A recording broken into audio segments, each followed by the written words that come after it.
Bonjour à tous. Dans cette vidéo, j'aimerais aborder la question, peut-on être catholique et pour l'euthanasie? Alors pourquoi est-ce que je fais cette vidéo? Eh bien parce que je suis tombé sur un article publié il y a quelques jours sur La Croix d'un certain philosophe qui s'appelle Jean-Louis Schlegel, dont le titre est Catholique, je suis pour la proposition de la loi sur la fin de vie. Moi j'étais un peu sidéré en lisant cet article et je me suis dit mais il faudrait une réponse à ce genre d'individu. Pareil, on a une médecin catholique qui s'affirme catholique, Corinne Van Hoest, qui a écrit un livre pour dire qu'elle pratique l'euthanasie elle-même dans son métier de médecin. Alors, avant de donner la position catholique sur l'euthanasie, j'aimerais faire un petit rappel, et de dire que l'euthanasie n'est pas en soi une question religieuse. Autrement dit, vous n'avez pas besoin de croire en la Bible ou d'être chrétien pour vous y opposer. Même Michel Houellebecq, qui est un écrivain non religieux français, le reconnaît tout à fait. Il nous dit: «Une civilisation qui légalise l'euthanasie perd tout son droit au respect». C'est pas un chrétien intégriste qui écrit ça, c'est Michel Houellebecq, qui n'a même pas la foi, qui n'est même pas croyant. On peut aussi se fonder sur le code de santé publique, l'article numéro 38 du code déontologie médicale qui affirme que le médecin, doit accompagner le mourant jusqu'à ses derniers moments et qu'il n'a pas le droit de provoquer délibérément la mort. Donc ça implique une opposition à l'euthanasie. Donc l'argument central qu'on peut développer contre l'euthanasie est le suivant. Prémisse 1, l'homicide volontaire est gravement immoral et devrait être illégal. Prémisse 2, or l'euthanasie est un homicide volontaire. Conclusion, donc l'euthanasie est gravement immorale et devrait être illégale. Donc la définition de l'euthanasie, c'est l'acte qui consiste à provoquer intentionnellement la mort d'un patient afin de soulager ses souffrances physiques ou morales considérées comme insupportables, soit par une action directe, soit en s'abstenant d'agir. Et donc cette définition implique que l'euthanasie est un homicide volontaire, parce que l'homicide volontaire, ça consiste à mettre délibérément, intentionnellement à mort quelqu'un. Donc la prémisse 2 de l'argument n'est pas contestable quand on parle de la définition même de l'euthanasie. Et d'ailleurs, le code pénal actuel, dans l'article 221.1, affirme que le fait de donner volontairement la mort à autrui constitue un meurtre. Donc la définition du meurtre dans le code pénal, c'est le fait de donner volontairement la mort à autrui. Or, dans sa définition même, l'euthanasie implique de donner volontairement la mort à autrui. Et donc, selon le code pénal actuel, l'euthanasie est assimilée à un meurtre. Donc la légalisation de l'euthanasie implique de vouloir légaliser le meurtre dans certaines circonstances. Or moi, ma position, c'est de dire que le meurtre, est immoral et devrait être illégal et que tant qu'on n'a pas de bonne raison de légaliser le meurtre, on doit considérer que, c'est l'illégalité du meurtre doit s'appliquer en toutes circonstances. J'ai justement écrit un livre sur cette question, sur les arguments non religieux contre l'euthanasie, que vous pouvez retrouver sur la droite, «L'euthanasie en débat», donc n'hésitez pas à vous le procurer.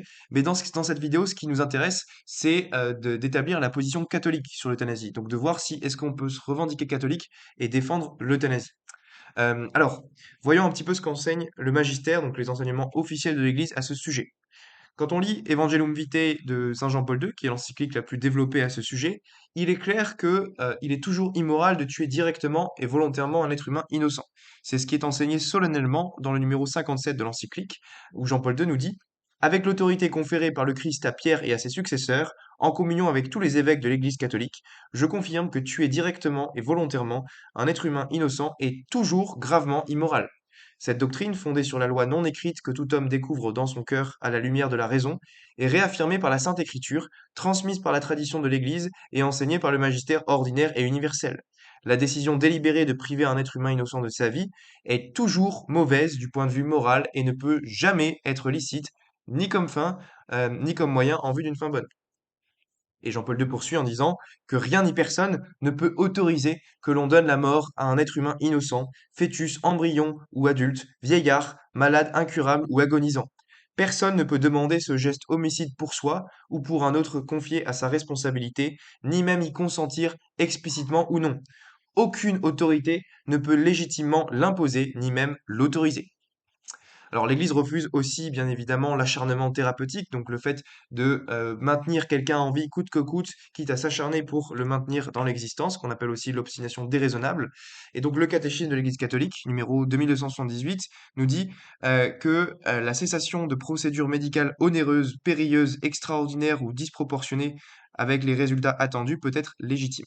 C'est le refus de l'acharnement thérapeutique. On ne veut pas ainsi donner la mort, on accepte de ne pas pouvoir l'empêcher. Les décisions doivent être prises par le patient s'il en a la compétence et la capacité, ou sinon par les ayants droit légaux, en respectant toujours la volonté raisonnable et les intérêts légitimes du patient. Alors l'Église promeut aussi évidemment les soins palliatifs comme véritable alternative à l'euthanasie. Le catéchisme nous dit: «L'Église recommande les soins palliatifs et autorise d'administrer des médicaments pour alléger toute douleur, même si cela écourtera la vie de la personne». Même si la mort est considérée comme imminente, les soins ordinairement dus à une personne malade ne peuvent jamais être légitimement interrompus. L'usage des analgésiques pour alléger les souffrances du moribond, même au risque d'abréger ses jours, peut être moralement conforme à la dignité humaine si la mort n'est pas voulue ni comme fin, ni comme moyen, mais seulement prévue et tolérée comme inévitable. Les soins palliatifs constituent une forme privilégiée de charité désintéressée. À ce titre, ils doivent être encouragés. Alors, la condamnation solennelle de l'euthanasie se trouve dans Evangelium Vitae numéro 65, où Saint Jean-Paul II écrit en conformité avec le magistère de mes prédécesseurs, en communion avec les évêques de l'Église catholique, je confirme que l'euthanasie est une grave violation de la loi de Dieu en tant que meurtre délibéré, euh, moralement inacceptable d'une personne humaine. Cette doctrine est fondée sur la loi naturelle et sur la parole de Dieu écrite et transmise par la tradition de l'Église et enseignée par le magistère ordinaire et universel. Vous voyez ici, Jean-Paul II fait appel à la parole de Dieu et au magistère ordinaire et universel, qui est infaillible quand il enseigne quelque chose définitivement sur la foi ou la morale, et c'est bien le cas ici. Donc cette déclaration est infaillible, ça rentre dans les critères d'infaillibilité du magistère. Et l'Église enseigne non seulement que l'euthanasie est gravement immorale en tant que meurtre délibéré d'une personne humaine, mais elle enseigne aussi qu'elle doit être rendue illégale. L'avortement et l'euthanasie sont des crimes qu'aucune loi humaine ne peut prétendre légitimer, nous dit Jean-Paul II. Les lois qui autorisent et favorisent l'avortement et l'euthanasie s'opposent non seulement au bien de l'individu, mais au bien commun, et par conséquent, elles sont entièrement dépourvues d'une authentique validité juridique. Il s'ensuit que, lorsqu'une loi civile légitime l'avortement ou l'euthanasie, du fait même, elle cesse d'être une véritable loi civile qui oblige moralement. Les chrétiens, de même que tous les hommes de bonne volonté, sont appelés, en vertu d'un grave devoir de conscience, à ne pas apporter leur collaboration formelle aux pratiques qui, bien qu'admises par la législation civile, sont en opposition avec la loi de Dieu. En effet, du point de vue moral, il n'est jamais licite de coopérer formellement au mal. Alors, un mot aussi sur le suicide. L'Église condamne évidemment, au même titre que l'euthanasie, le suicide, en nous disant, dans Evangelium Vitae 66, que le suicide est moralement inacceptable au même titre que l'homicide, parce que le suicide, c'est un homicide à l'égard de soi-même. La tradition de l'Église l'a toujours refusé, le considérant comme un choix gravement mauvais, bien que certains conditionnements psychologiques, culturels et sociaux puissent porter à accomplir un geste qui contredit aussi radicalement l'inclination innée de chacun à la vie, atténuant ou supprimant la responsabilité personnelle, le suicide, du point de vue objectif, est un acte gravement immoral parce qu'il comporte le refus de l'amour envers soi-même et le renoncement au devoir de justice et de charité envers le prochain, envers les différentes communautés dont on fait partie et envers la société dans son ensemble. En son principe le plus profond, il constitue un refus de la souveraineté absolue de Dieu sur la vie et sur la mort. Et donc, en conséquence, si le suicide est immoral, ça veut dire que le suicide assisté l'est aussi. Et donc, Evangelium Vitae nous dit partager l'intention suicidaire d'une personne et l'aider à la réaliser par ce qu'on appelle le suicide assisté signifie que l'on se fait collaborateur et parfois même acteur d'une injustice qui ne peut jamais être justifiée, même si cela répond à une demande. Et le catéchisme poursuit en ce sens en nous disant chacun est responsable de sa vie devant Dieu qui lui a été donnée.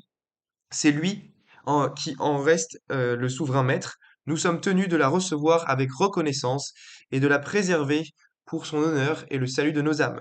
Nous sommes les intendants et non les propriétaires de la vie que Dieu nous a confiée. Nous n'en disposons pas. Le suicide contredit l'inclination naturelle de l'être humain à conserver et à perpétuer sa vie. Il est gravement contraire au juste amour de soi. Il offense également l'amour du prochain parce qu'il brise injustement les liens de solidarité avec les sociétés familiales, nationales et humaines à l'égard desquelles nous demeurons obligés. Et donc le suicide est contraire à l'amour du Dieu vivant et la coopération formelle au suicide est contraire à la loi morale. Donc tout ça c'est très clair. En revanche, l'Église reconnaît que des troubles psychiques graves comme l'angoisse ou la crainte de l'épreuve, de la souffrance ou de la torture peuvent diminuer la responsabilité du suicidaire. Donc, par exemple, des personnes qui se suicident parce qu'ils font face à une grave dépression ou qui, sur un coup de tête, choisissent de se donner la mort. Voilà, l'Église reconnaît que les gens sont pas toujours pleinement lucides quand ils commettent l'acte suicidaire. Et c'est pourquoi l'Église enseigne que l'on ne doit pas désespérer du salut éternel des personnes qui se sont donné la mort. Dieu peut leur ménager par les voies que lui seul connaît, l'occasion d'une salutaire repentance. Et c'est pourquoi l'Église prie pour les personnes qui ont attenté à leur vie, nous dit le catéchisme numéro 2283. Donc en conclusion, j'ai montré dans cet exposé qu'un catholique ne peut pas être pour l'euthanasie ou le suicide assisté, car ces pratiques ont été infailliblement condamnées par le magistère de l'Église. L'Église catholique prône la prise en charge des plus faibles et des plus vulnérables, pas leur mise à mort. Elle cherche à supprimer la douleur du patient et non pas à supprimer le patient. Donc, de la même manière qu'un catholique ne peut pas être pour le viol, pour l'esclavage ou pour le racisme, il ne peut pas être pour la légalisation de l'homicide volontaire. Dire je suis catholique mais pour l'euthanasie est une contradiction flagrante dans les termes. C'est comme si je disais je suis catholique mais je rejette la Trinité ou l'Immaculée Conception, ou je suis catholique mais je suis pour l'esclavage ou le viol. Ça n'a aucun sens. Ça a été condamné infailliblement par l'Église. Donc c'est une impossibilité logique et je dirais qu'on doit chercher à protéger et à aimer davantage nos malades, à les accompagner dans la douceur, dans la charité, dans la bienveillance, conformément à ce que nous dit l'Évangile, et non pas à les tuer par un geste homicide. Donc voilà, j'espère que cet exposé aura servi un petit peu de rappel à l'ordre à ces pseudo-catholiques qui se revendiquent favorables à l'euthanasie, et j'espère que désormais l'enseignement de l'Église sur ce sujet est clair pour tout le monde. Je vous remercie de m'avoir écouté.